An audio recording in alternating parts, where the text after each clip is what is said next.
जो सत्संग करे और वचन भी सुने तो मनन भी करना चाहिए, ताकि निरासन यानी अभ्यास की सीढ़ी पर आ जावे। और जो मनन नहीं करेगा तो कुछ फायदा नहीं होगा, जैसे का तैसा बना रहेगा। जिसको सद्गुरु ताड़े उसकी सत्संगियों को सिफारिश करनी मुनासिब है, और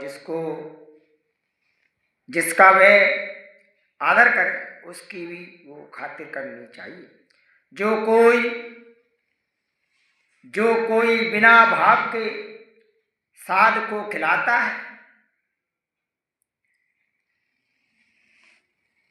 जो कोई बिना भाव के साध को खिलाता है तो उसका तो फायदा है, पर साध का नुकसान है।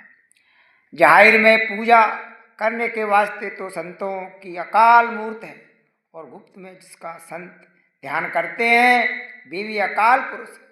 पर संसार जड़ को छोड़कर डालियों को पूजता है, सो जड़ भी हाथ नहीं आती और डालियां भी सूख जाती है।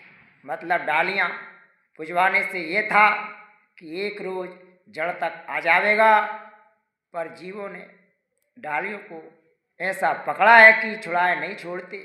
यानी पंडितों के बहकाने से अनेक तरह की पूजा कर रहे हैं और करने लगते हैं।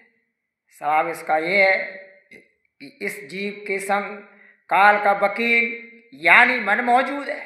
सो कोई काल का मत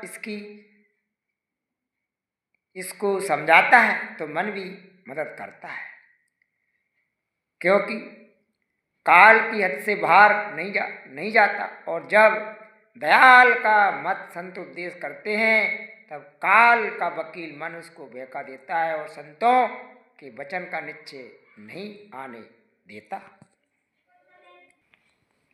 चाय की जड़ काटनी चाहिए, क्योंकि जिस बात की ये चाह करता है और वह पूरी नहीं होती तो बहुत तकलीफ पाता है।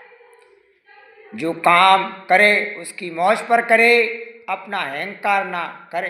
पर इस वचन की बारीकी को समझना चाहिए, नहीं तो करनी से ढीला पड़ जाएगा। यह बात पूरी जब हासिल होगी, जब मालिक का दर्शन उसको प्रत्यक्ष होगा। बिना दर्शन ये हालत नहीं आवेगी।